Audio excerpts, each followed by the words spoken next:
नमस्कार। आज हम एक ऐसे विषय की गहराई में उतर रहे हैं जो हजारों सालों से हमें आकर्षित भी करता है और हैरान भी। सपनों की दुनिया। हम सब सपने देखते हैं, लेकिन क्या वो सिर्फ हमारे मन की उल्टी सीधी कल्पनाएं हैं या फिर हमारी आत्मा की आवाज और भविष्य के कुछ छिपे हुए संकेत? हमारे पास जो स्रोत हैं, बृहदारण्यक उपनिषद, गरुड़ पुराण और स्वप्न दीपिका जैसे प्राचीन ग्रंथ, वो सपनों को सिर्फ दिमागी हलचल नहीं मानते, वो इन्हें आत्मा और ब्रह्मांड के बीच का एक संवाद, एक संदेश मानते हैं। आज हम यही पता लगाने की कोशिश करेंगे भी ये संदेश क्या हैं और इन्हें समझने की चाबी कहाँ छिपी है। सही कहा। तो चलिए इस पहेली को परत दर परत खोलते हैं। सपने आखिर बनते कैसे हैं? क्या हर सपने का कोई मतलब होता है? और सबसे जरूरी, कौन से सपने हमें चेतावनी देते हैं और कौन से आशीर्वाद? तो सबसे पहला और बुनियादी सवाल यही है, ये सपने आते कहाँ से हैं? क्या ये सिर्फ हमारे दिमाग की उपज है या कहीं और से भी आते हैं? स्रोत इस बारे में क्या कहते हैं? ये सवाल सबसे अहम है क्योंकि यहीं से सपनों के अर्थ का पूरा ढांचा तय होता है। देखिए, ग्रंथों के अनुसार सपनों के 3 मुख्य स्रोत हैं। पहला है स्थूल शरीर, जिसका आसान भाषा में मतलब है हमारा जागृत मन और भौतिक शरीर। अच्छा। दिन भर का जो तनाव, चिंताएं या यहाँ तक कि जो खुशी और उत्साह होता है, वही रात में सपनों के रूप में बाहर आता है। इन्हें शास्त्रों में मानसिक स्वप्न कहा गया है। मतलब जैसे अगर किसी की कोई बड़ी मीटिंग होने वाली है तो उसे सपने में ऑफिस दिखना या बॉस का दिखना, ये सब इसी श्रेणी में आएगा। बिल्कुल।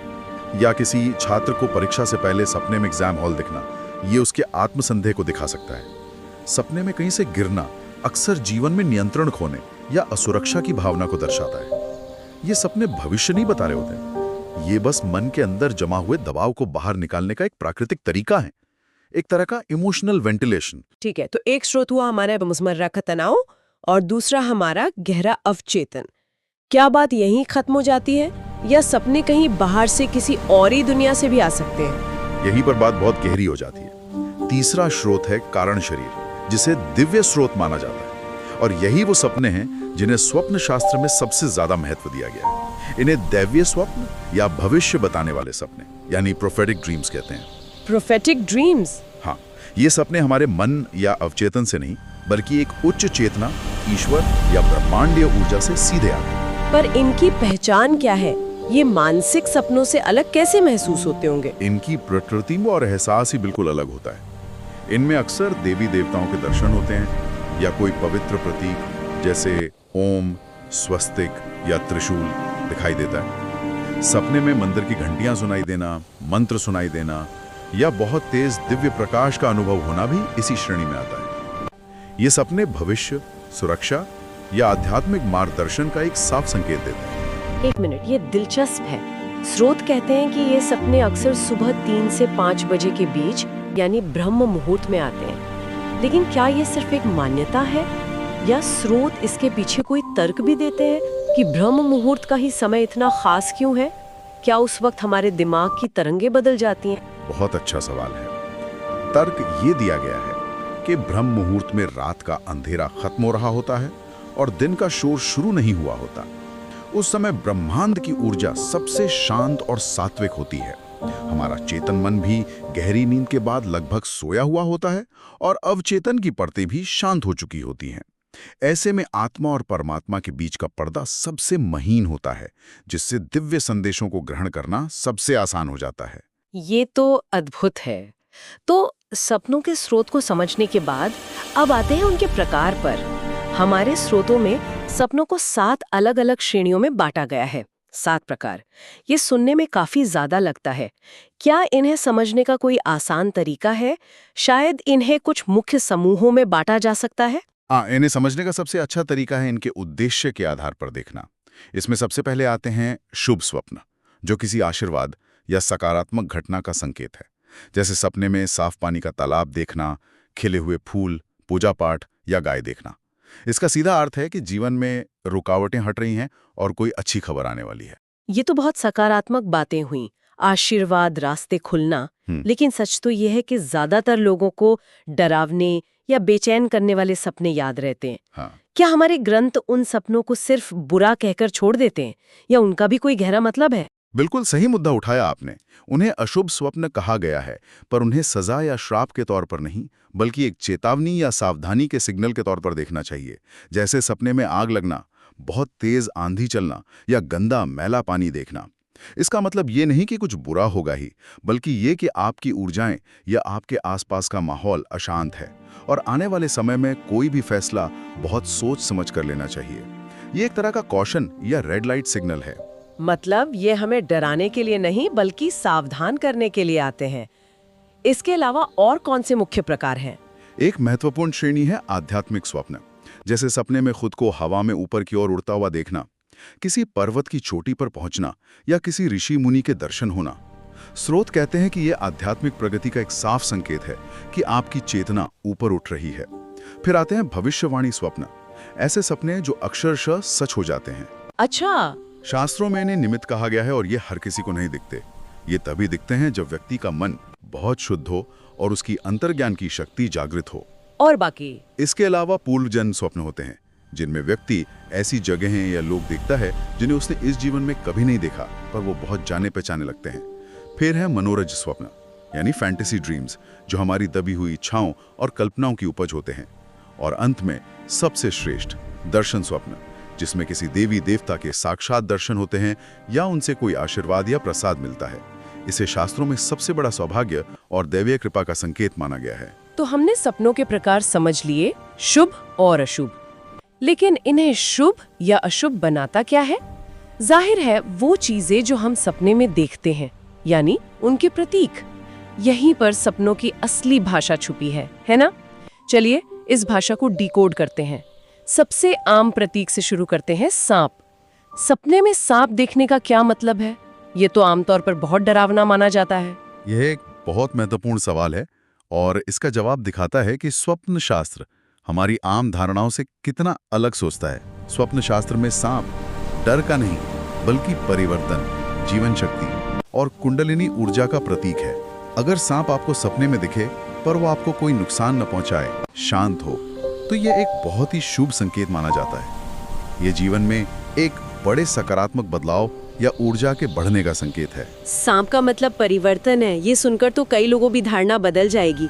ज्यादातर लोग तो सुबह उठकर पंडित जी को फोन लगा देंगे। ये दिखाता है कि हम प्रतीकों को कितनी गलत तरीके से समझते हैं।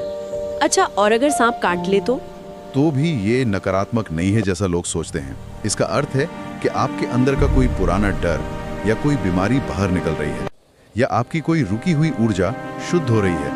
ये एक तरह की आध्यात्मिक क्लीनिंग प्रोसेस है। ये तो बिल्कुल ही अलग दृष्टिकोण है। कुछ और आम प्रतीकों के बारे में बताइए, जैसे पानी या खुद को उड़ते हुए देखना। पानी हमेशा हमारी भावनाओं का प्रतीक होता है। साफ, शांत और ठहरा हुआ पानी आत्मा की शांति और भावनात्मक संतुलन को दिखाता है। वहीं गंदा, कीचड़ वाला या उफनता हुआ पानी भावनात्मक उथल-पुथल, उलझन या किसी अंदरूनी परेशानी का संकेत है। और सपने में ऊपर की ओर उड़ना सबसे अच्छे आध्यात्मिक सपनों में से एक माना गया है। इसका सीधा सा अर्थ है कि आत्मा बंधनों से मुक्त हो रही है, आपका अहंकार कम हो रहा है और आप आध्यात्मिक रूप से ऊपर उठ रहे हैं। हाथी और शेर जैसे जानवरों का भी शास्त्रों में खास मतलब बताया गया है ना? हाँ बिल्कुल। हाथी को माँ लक्ष्मी और गणपति यानी समृद्धि और बुद्धि से जोड़ा गया है। सपने में हाथी देखना अक्सर धन लाभ, सम्मान या किसी बड़े अवसर का संकेत होता है। वहीं शेर आपकी बढ़ती हुई आंतरिक शक्ति और आत्मविश्वास का प्रतीक है। ये दिखाता है कि आप में चुनौतियों का सामना करने की ताकत आ रही है और आपको डरने की जरूरत नहीं है। और प्रकाश या जलता हुआ दीपक, ये तो लगभग हर संस्कृति में एक सकारात्मक प्रतीक माना जाता है। ठीक वैसे ही जलता हुआ दीपक या किसी भी तरह का प्रकाश ईश्वर का सीधा संकेत है कि जीवन का अंधकार खत्म हो रहा है और ज्ञान या खुशी की रोशनी आने वाली है। और जैसा हमने पहले भी बात की, ईश्वर के साक्षात दर्शन को तो सर्वश्रेष्ठ सपना माना ही गया है, जो जीवन में सुरक्षा, शांति और मनोकामना सिद्धि का आश्वासन लाता है। तो इसका मतलब ये हुआ कि सिर्फ क्या देखा ये जरूरी नहीं है, बल्कि कब देखा ये भी उतना ही जरूरी है। क्या समय से सपनों की सच्चाई पर वाकई कोई असर पड़ता है? बिल्कुल पड़ता है। स्रोत इस पर बहुत स्पष्ट जानकारी देते हैं। जैसा हमने पहले बात की, सुबह 3 से 5 बजे के बीच यानी ब्रह्म मुहूर्त में देखे गए सपनों में सबसे ज्यादा सच्चाई और दिव्यता होती है, क्योंकि उस समय हम ब्रह्मांडीय ऊर्जा के सबसे करीब होते हैं। और बाकी समय के सपनों का क्या, जैसे जो सपने आधी रात में आते हैं? और दबी हुई चीजें उस समय प्रोसेस हो रही होती है। ये महत्वपूर्ण हो सकते हैं पर अक्सर प्रतीकात्मक होते हैं, सीधे सीधे भविष्य नहीं बताते। और सोने से ठीक पहले यानी रात के पहले पहर में देखे गए सपने लगभग हमेशा दिन भर की चिंताओं और घटनाओं का ही परिणाम होते हैं।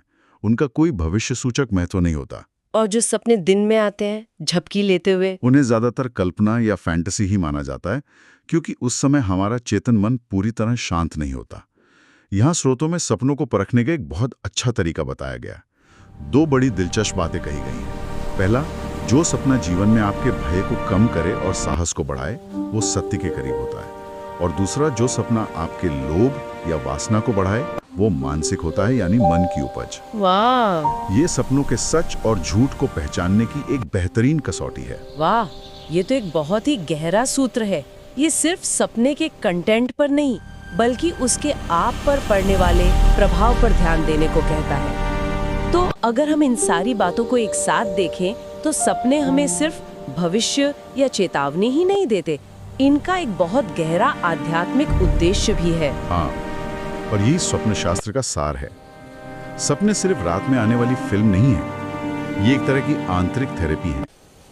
ये आत्मा का संदेश है जो हम तक पहुंचते हैं। इनका मुख्य उद्देश्य 5 स्तरों पर काम करता है। पहला है भावनात्मक हीलिंग, यानी हमारे छुपे हुए दर्द और ट्रॉमा को सतह पर लाकर उन्हें ठीक करना। दूसरा है कार्मिक रिलीज। 1 मिनट रुकिए, कार्मिक रिलीज सुनने में सबसे गहरा और रहस्यमयी लगता है। इसका असल में क्या मतलब है? क्या सपने देखकर हमारे पुराने कर्म कट सकते हैं? ये बहुत गहरा सवाल है। इसका मतलब ये है कि कई बार हमारे पिछले जन्मों के कर्म या इस जन्म के गहरे संस्कार एक बोझ की तरह हमारे साथ चलते हैं। जागते हुए हम उन्हें सुलझा नहीं पाते, तो सपने एक सुरक्षित माध्यम बनते हैं जहां आत्मा उन अनुभवों को दोबारा जीकर या किसी प्रतीक के रूप में देखकर उस कर्म के भावनात्मक बोझ को हल्का करती है। जैसे किसी से क्षमा मांगना या किसी को क्षमा करना सपने में हो जाए तो असल जीवन में भी उसका बोझ हल्का महसूस होता है। ये कर्म को काटना नहीं बल्कि उसके प्रभाव को सुलझाना है। ये तो बहुत शक्तिशाली विचार है। और बाकी 3 उद्देश्य? तीसरा है दिव्य मार्गदर्शन, यानी ईश्वर या आपके उच्च स्व से सही रास्ते के लिए संकेत मिलना, खासकर जब आप जीवन में किसी दोराहे पर खड़े हों। चौथा है आत्म जागरूकता, यानी अपने असली डर, अपनी सच्ची इच्छाओं को पहचानना, जिन्हें हम जागते हुए दुनिया के सामने या खुद से भी छुपाते हैं। और 5वां है ऊर्जा की सफाई, यानी हमारे आभा मंडल में जो नकारात्मक ऊर्जा जमा हो जाती है उसे सपनों के जरिए बाहर निकालना, ताकि हम सुबह तरोताजा महसूस करें। तो आज की इस पूरी चर्चा का सार ये है कि सपने सिर्फ हमारे दिमाग में चलने वाली बेतरतीब तस्वीरें नहीं हैं, वे हमारे लिए भेजे गए व्यक्तिगत सिग्नल है। उनके प्रतीक एक भाषा है जिसे सीखा जा सकता है।